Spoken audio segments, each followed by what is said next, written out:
ತಿಮ್ಮಣ್ಣ, ನಿನ್ನ ಆರೋಗ್ಯ ತುಂಬಾ ಹದಗೆಟ್ಬಿಟ್ಟಿದ್ಯಪ್ಪ. ನನ್ನ ಔಷಧಿ ಉಪಯೋಗಕ್ಕೆ ಬರ್ತಾ ಇಲ್ಲ. ಕುಂಭಕೋಣಕ್ಕೆ ಹೋಗಿ ವೈದ್ಯರಿಗೆ ತೋರಿಸು ಅಂತ ಹೇಳಿದ್ನಲ್ಲಪ್ಪ, ಯಾಕಿನ್ನೂ ಹೋಗಿಲ್ಲ? ವಿಜಯೇಂದ್ರ ಗುರುಗಳು ಒಂದಿಷ್ಟು ವಿಚಾರವನ್ನ ನನ್ನ ಬಳಿ ಹೇಳಿದ್ದಾರೆ. ಅದನ್ನ ನನ್ನ ಮನಸ್ಸಲ್ಲೇ ಇಟ್ಕೊಂಡು ಒದ್ದಾಡ್ತಾ ಇದ್ದೆ. ಆದರೆ ರಾಮೇಶ್ವರಕ್ಕೆ ಹೋಗಿ ರುದ್ರದೇವರ ದರ್ಶನವಾದ ಮೇಲೆ ಮನಸ್ಸಿಗೆ ಶಾಂತವಾಯಿತು. ತಿಮ್ಮಣ್ಣ, ನಾನೇನೋ ಕೇಳ್ತಾ ಇದ್ದೀನಿ, ನೀನೇನೋ ಹೇಳ್ತಾ ಇದೆಯಲ್ಲಪ್ಪ. ವೆಂಕಟನಾಥ ಮಹಾನ್ ವ್ಯಕ್ತಿ ಆಗ್ತಾನೆ ಪಂಡಿತರೆ. ಅವನಿಂದ ನಮ್ಮ ಭುವನಗಿರಿ ಜಗತ್ ಪ್ರಸಿದ್ಧಿ ಆಗತ್ತೆ ಅಂತ ಪ್ರಾಣದೇವರು ನನಗೆ ಸೂಚನೆ ಕೊಟ್ಟಿದ್ದಾರೆ. ಅದೆಲ್ಲ ಸಂತೋಷ ಪಡೋ ವಿಚಾರನೇ ತಿಮ್ಮಣ್ಣ. ಆದ್ರೆ ನಿನ್ನ ಆರೋಗ್ಯ ಈ ನೆಲ ಹಂಪಿಯಿಂದ ಬರಿಗೈಲಿ ಬಂದ ನಮಗೆ ನೆಲೆ ಕೊಟ್ಟಿದೆ, ಬದುಕು ಕೊಟ್ಟಿದೆ. ಈ ಪುಣ್ಯ ಭೂಮಿಗೆ ನಮ್ಮ ವಂಶ ಸದಾ ಋಣಿಯಾಗಿರುತ್ತೆ.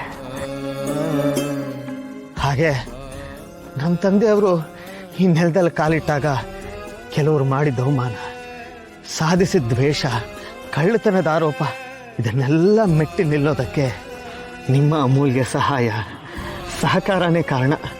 ನಮ್ಮ ಮನೆಯ ಹಿರಿಯರಾಗಿ ನಿಂತು ನಮ್ಮ ಕಷ್ಟ ಸುಖಗಳನ್ನು ಹಂಚಿಕೊಂಡಿದ್ದೀರಿ. ನಿಮ್ಮ ಋಣನ ನಾನು ಹೇಗೆ ತೀರಿಸ್ಲಿ ಪಂಡಿತ್ರೆ? ಇದ್ಯಾವ ದೊಡ್ಡ ವಿಷಯ ಅಂತ ಹೇಳ್ತಾ ಇದೀಯ ತಿಮ್ಮಣ್ಣ? ಊರ್ ಕಟ್ಟೋ ಜವಾಬ್ದಾರಿ ಊರಿನ ಪ್ರತಿಯೊಬ್ಬರಿಗೂ ಇರಲೇಬೇಕಲ್ವೇ? ನಮ್ಮೂರಿಗೆ ಸ್ವಾರ್ಥದ ಗರ ಬಡ್ದಿತ್ತು. ಊರು ಉದ್ಧಾರ ಆಗ್ಬೇಕು ಅಂದ್ರೆ ನಿಸ್ವಾರ್ಥದಿಂದ ಸೇವೆ ಮಾಡೋ ಸಜ್ಜನರ ಅವಶ್ಯಕತೆ ಇತ್ತು. ನಾನು ಈ ವಿಷಯನ ಗುರುಗಳ ಗಮನಕ್ಕೆ ತಂದಿದ್ದೆ.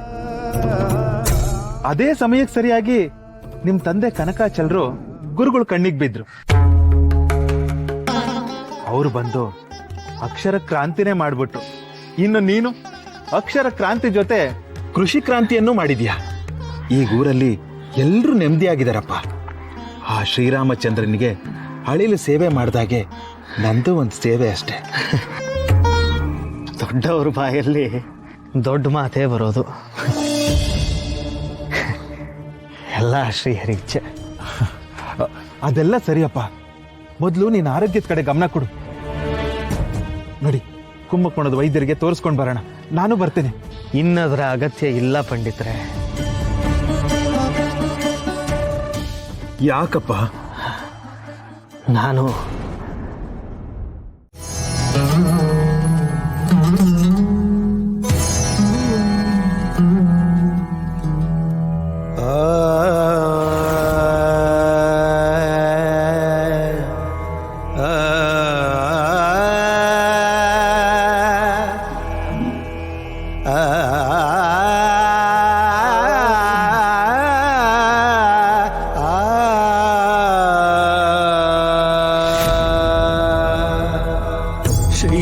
ಶ್ರೀಹರಿಯನೇನೆ ಮನವೇ ಚಿಂತೆಯನು ಬಿಟ್ಟು ಅಂತಕನ ದೂತರಿಗೆ ಕಿಂಚಿತ್ತು ದಯವಿಲ್ಲ.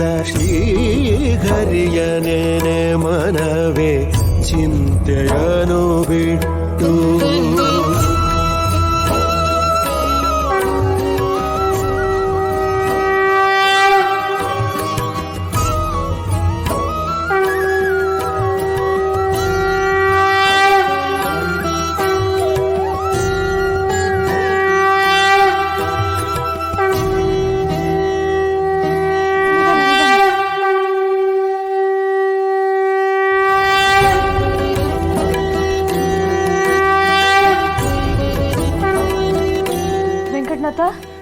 ವೆಂಕಟನಾಥ, ಯಾಕಪ್ಪ ಇಷ್ಟು ಬೆಳಿಗ್ಗೆ ಪೂಜೆ ಮಾಡ್ತಿದ್ಯಾ?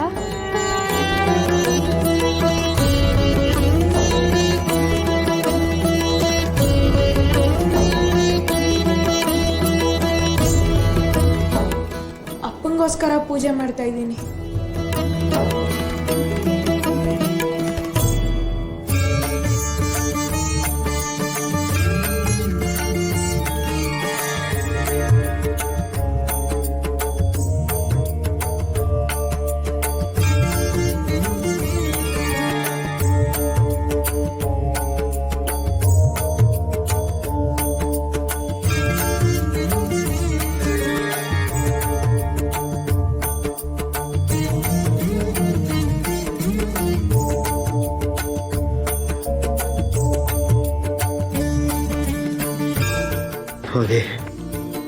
ಮಾಡಿ ಬಿಟ್ಕೊಂಡು. ರೀ ರೀ ಏನಾಗ್ತಿದೆ ರೀ ರೀ ರೀ ಸುಧಾರಿಸ್ಕೊಳ್ಳಿ. ನಿಧಾನ, ಸುಧಾರಿಸ್ಕೊಳ್ಳಿ.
ರೀ